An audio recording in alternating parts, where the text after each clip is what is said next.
En sjálfur ætlar að fjalla hamingjuna. Ekki vegna þess að ég sé eitthvað sérstaklega hamingjusamur, bara að hugsa þetta. Þannig var að ég ræst á netinu daginn á hamingjuformúlu. Og þetta ekki einhver bara vitleysisformúla, það eru vísindamenn sem byggur til þessa formúlu.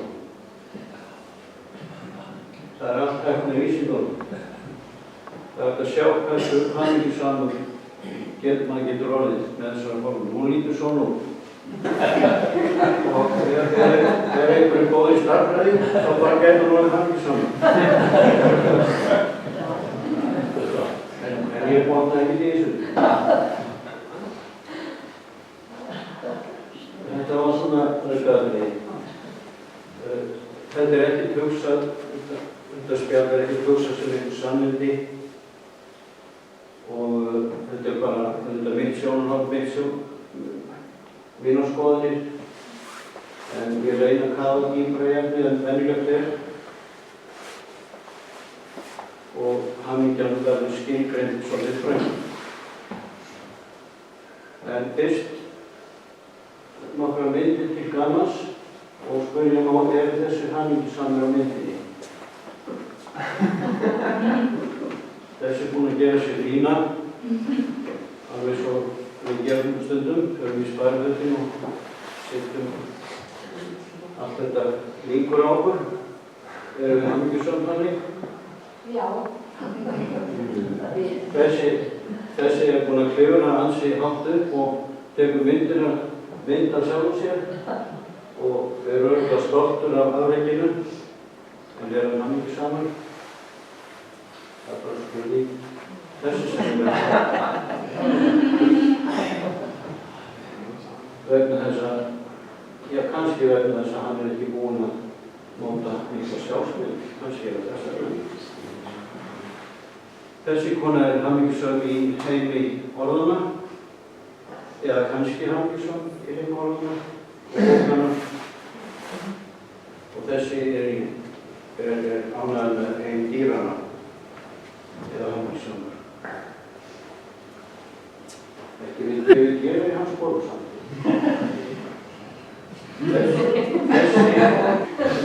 Þessi búinn að nýta sér tæknina, alveg sem við gerum. Við erum með fullt af greið til þess að vera ánægðir með okkur. Við með síma og allt þetta nýtum okkur tæknina. Það hesturinn sem búinn að segja brandara, nema sé konan sem búinn að segja brandara, ég veit ekki hvort allavega var að fyndi. Og þessi að borða hamborgara og spurning hvort hann sé hamingjusamur. Ég ekki að gera grín af feitu fólki, það ekki það. Þetta bara spurning hvort hann hamingjusamur. Og svo síðasta myndi að kannski þessi hamingjusamur. Það var maður sem skrifaði bók mann hefði ekki bókin fjallar að hann hefði ekki höfuð. Og þannig það líka mynd og þið ekki með neitt höfuð. Þið bara með smá nefnpróf, það ekki rétt mér. Sjáðu eitthvað annað. Í beinni upplifun þá þið ekki með neitt höfuð. Þetta alltaf spurning skilning og skilgreiningar á hugtökum. Erum við hamingjusöm, við hvað miðast hamingja? Getum við orðið hamingjusöm?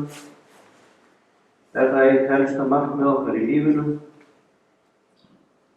Hver munurinn á ánægju og hamingju? Hvað felst í því að vera hamingjusöm eða hamingjusöm? Getum við orðið hamingjusöm í þessum heimi misskiptingar?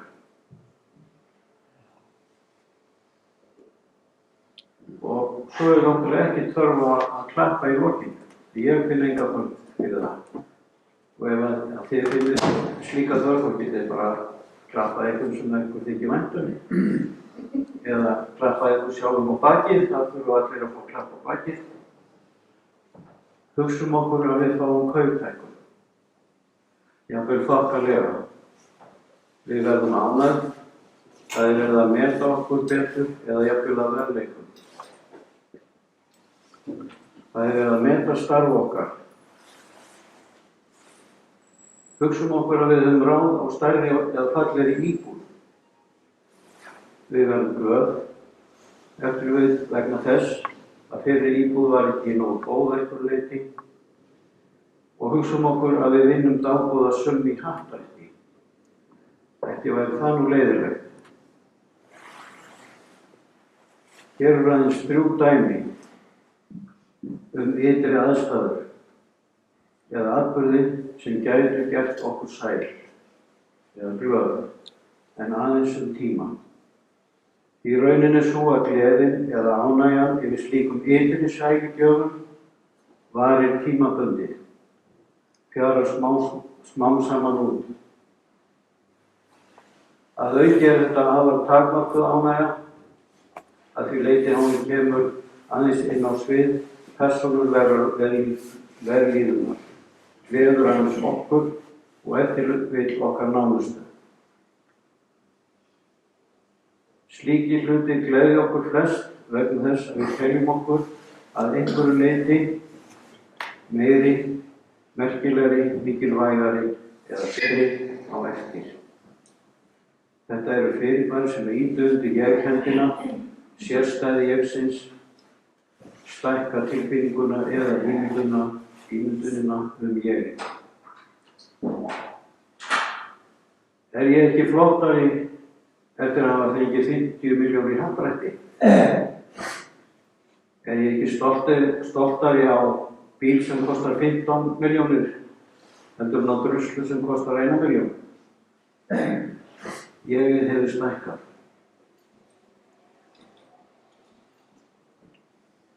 Auðvitað gilda þessi dæmi ekki alla, en þá eftir vill önnur sambærileg. Ánægja okkar getur þannig stafað af ytri fyrirbærum eingöngu. Hún er takmörkuð í tíma og á þröngu sviði. Slík ánægja ristir grunn í sálarlífið. Er hægt að nefna slíka ánægju hamingju? Ef svo er, þá afar takmarkaða hamingju.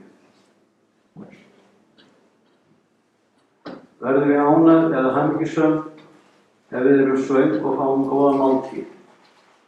Er hamingja tilfinning?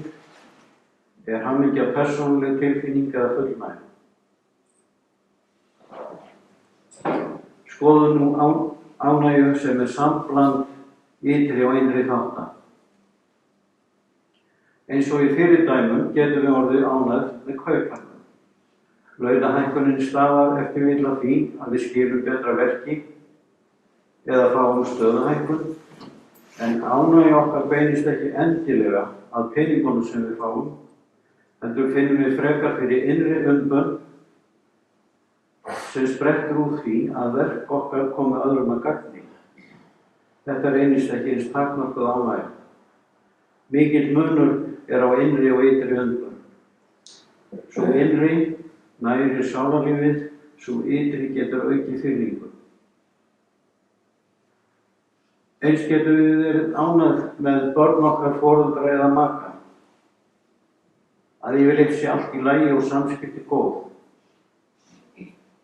Þetta er ánægja sem að ristir dýpra en í fyrri dæmum og varir lengur. Þetta er upplifun sem fer dýpra í sálarlífið. Það eru ytri þættir sem eru góðir en hinn innri þáttur verður stærri en áður. Honum fylgja tilfinningar og hugsanir sem snúast ekki eingöngu okkur sjálf, heldur gjarnan meira aðra. Hamingju eða ánægjuhringurinn verður aðeins stærri vegna þess að hann er minna sjálf viðmiðaður. Ég er ekki eins áberandi. Hið eina sem minnkar á hamingjunar er sjálflagni og eigingirni. Jeginu fylgir alltaf sjálfsumhugsun, sjálfsupphefð, sjálflagni, eigingirni eða annað slíkt, en í mismiklu mæli og jafnvel misvel meðvitað eða farið. Hugsum okkur að við fáum lækningu við alvarlegum sjúkdómi. Verðum við ánægð eða hamingjusöm? Við verðum ánægð, en mun lækningunni fylgja þakklæti, auðmýkt eða minni sjálflagni. Ef svo þá seytlar meiri hamingja í lífið.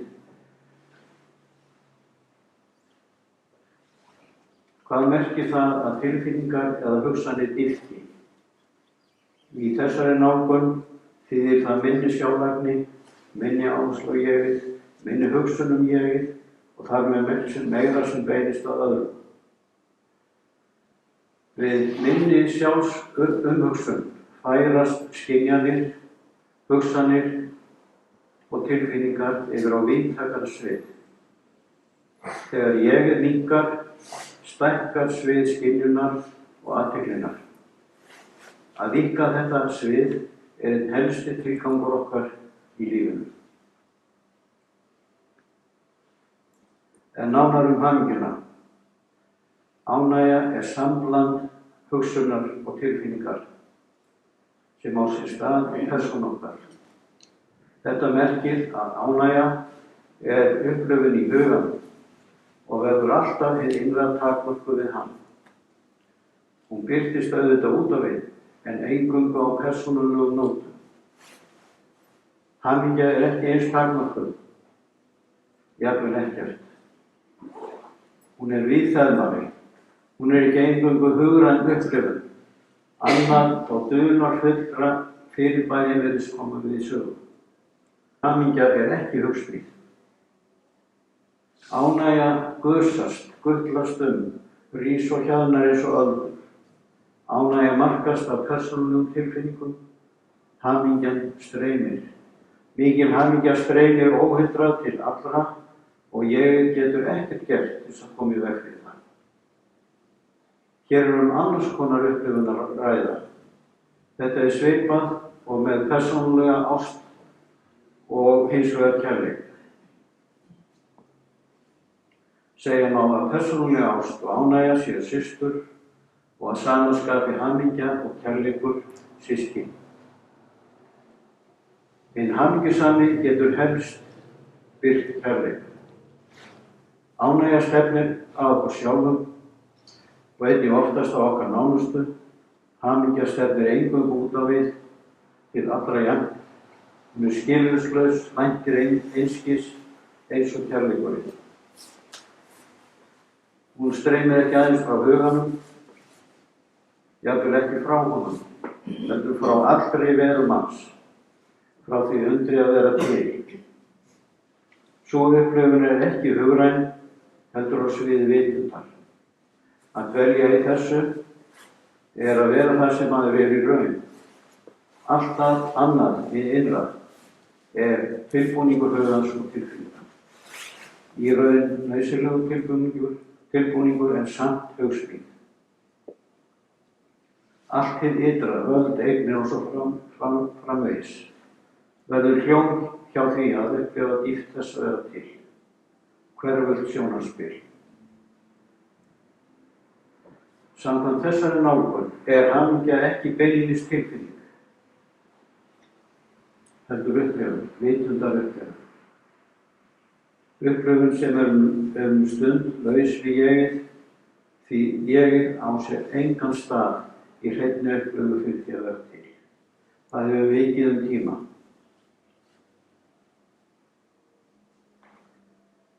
Til fullkomlega hamingjusamur maður.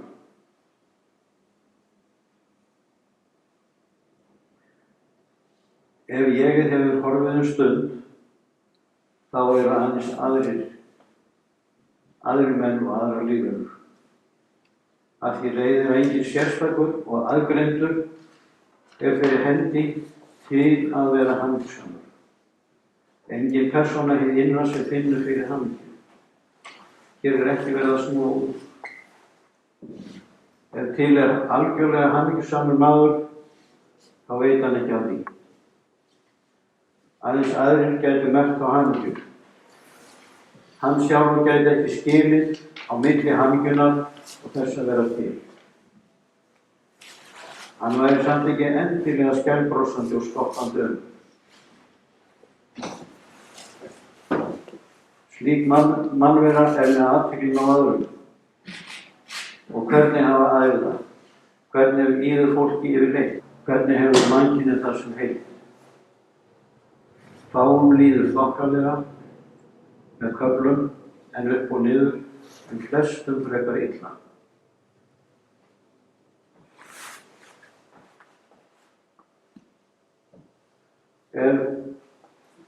Ef við breytum heiminum í 100 manna þorp, allir semst í heiminum hafði minnkað og smækkaði í 100 manna þorp, þá myndu peningar eða auður myndu skiptast þannig að 6 manns myndu eiginlega 60% af öllum auði heimsins. Bara 6 af þessum 100. Og þeir myndu allir eiga heimi í Bandaríkjunum. 74 myndu eiga 39% og 20 myndu deila 2% þannig að bílíti hérna á hafanum. Þannig skiptist nú auður heimsins. Alls ekki réttlátlega. Og hvernig skiptist landsvæði heimsins? Það 20 mann sem að myndu eiga 80%.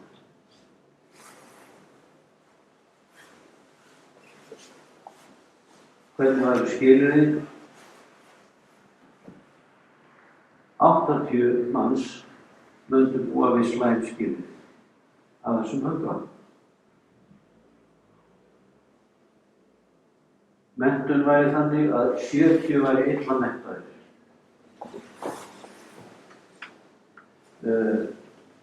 15 væru til dæmis vannærðir. Nánast helmingurinn þarf að lifa á 240 krónum á dag. Annað hvert barn myndi lifa í fátækt. Það gerir það í heiminum í dag. 20 myndu lifa við stöðugan ótta af ýmsu tagi og 17 var algjörlega ólæsir. Aðeins 1 væri með æðri menn. Ef þú átt mat í skápnum, föt, skó og rúm og ert með þak yfir höfuðið, þá ertu ríkari en 75% mannkyns. Þetta eru frekar slæm skilyrði fyrir flesta. Er hægt að vera ánægður í slæmum skilyrðum. Það sennilega erfitt eða ómögulegt að vera ánægður í slæmum skilyrðum, en það er hægt að vera hamingjusamur. Samkvæmt framansögðu tengist ánægja persónulegu lífi og ef það er slæmt eða illt fylgir einhver óánægja eða vansæra. Hamingja er hins vegar óháð persónulegum aðstæðum vegna þess að hún er upplifun á allt öðru sviði. Hún er vitundarupplifun sem tekur ekki mið af jeginu eða aðstæðum þess. Þetta er ástæða þess að við sjáum stundum fólk í vanþróum löndum eða við erfiðar aðstæður sjáum það ljóma. Og þá kemur erfið spurning, eftirvið erfið. Er hægt að vera hamingjusamur í heimi þar sem meirihluti býr við slæm skilyrði? Er hægt að vera sáttur við ástand mannlífsins? Það er ekki hægt að vera sáttur við ástandið, nema að vera veruleika fyrstur. Ef sjálflagni er lítil og einstaklingurinn sæmilega upplýstur, er ekki annað hægt en að bæta. En hvað þarf að bæta og í hverju eiga umbætur að birtast? Halda mætti að það sem helst þurfa að laga sé allt sem varðar fátækt og svokölluð vanþróuð lönd. En vera má að þótt fátækt sé slæm, þá sé hitt alvarlegra að efnaðir einstaklingar séu í viðjum auðs og græðgi, séu fangar eigingirni og sjálflagni. Hvað með þessar 6% manna sem eiga nær 60% af öllum peningum, öllum auðni? Það ekki alvarlegt vandamál fyrir hendi?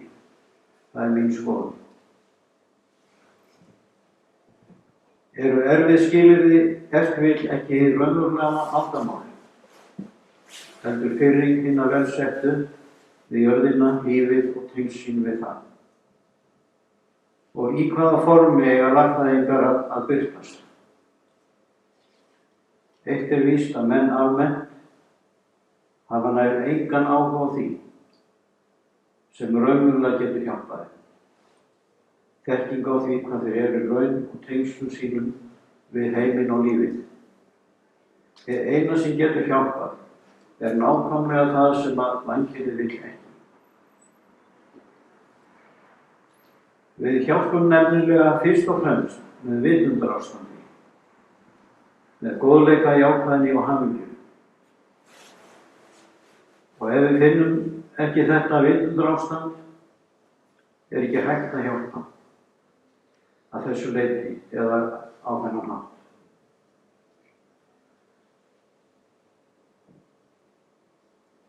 Endurtek, hægt að vera hamingjusamur í heimi þar sem meirihlutinn býr við slæm skilyrði. Hægt að vera hamingjusamur í þessum milljóna ára straumi hryggðar mannlífsins. Óhamingja annarra sem stafar af erfiðum ytri aðstæðum breytir ekki hamingju þess hamingjusamur, vegna þess að hann eignar sér ekki hamingjuna. Hann leiðir enga hugsun að henni. Þjáning annarra dregur ekki á neinn hátt möguleikum hans eða vilja til að koma öðrum að gagni. Þótt hann finni þjáningum manna, takmarkar það ekki hamingju hans, því hún ekki hans. Þótt þjáning mannlífsins haldi áfram, þá hefur hryggð hans horfið. Helst úr þeirri fjarvist getur raunveruleg samheill sprottið. Þetta virðist mótsögn vegna þess að hugurinn að reyna að ná utan það sem ekki hans sviði. Hinn raunverulega þjáning að samkenna sig þjáningum, að halda ytri aðstæður, takmarki eða móti það sem maður er í raun.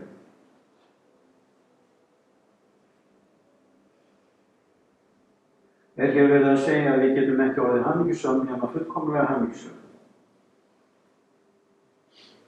Hamingjan eitthvað sem við munum öðlast í framtíðinni með auknum þroska?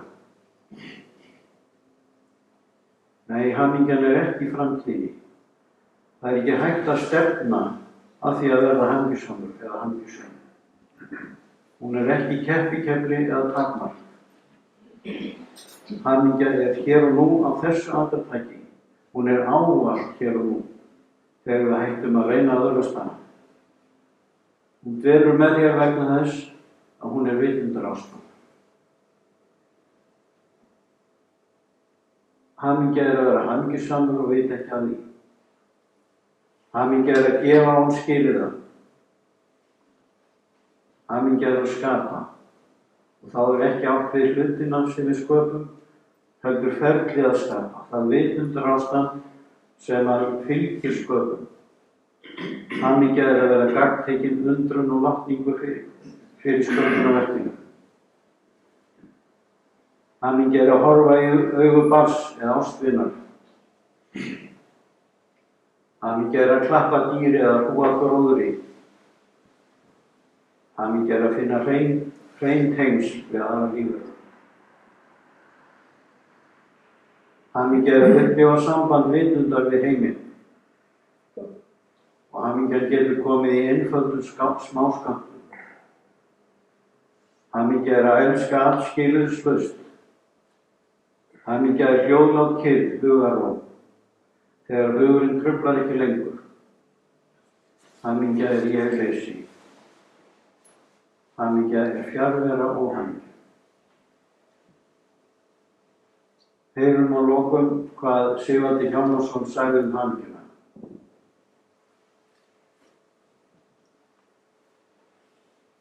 Hvað hamingju? Ég held að þau nú minnst að segja fólki hamingjuna. Við þurfum ekki að hafa minni áhyggjur af neinu öðru. Hver sem í hlut á. Það er ekki hægt að missa hana, nema maður veit hennar. Hinn fótsári, göngumaður, hinnar andlegu þroskabrautar, lærir þessa lexíu fljótt. Hvort hann er hamingjusamur eða óhamingjusamur, skiptir smátt og smátt litlu máli. Hann er saman og ekki neitt sjálfur.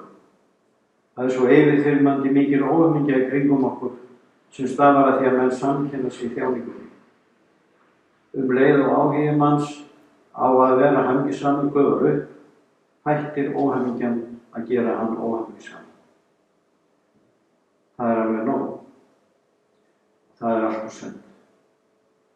Það er nóg að vera ekki óhamingjusamur.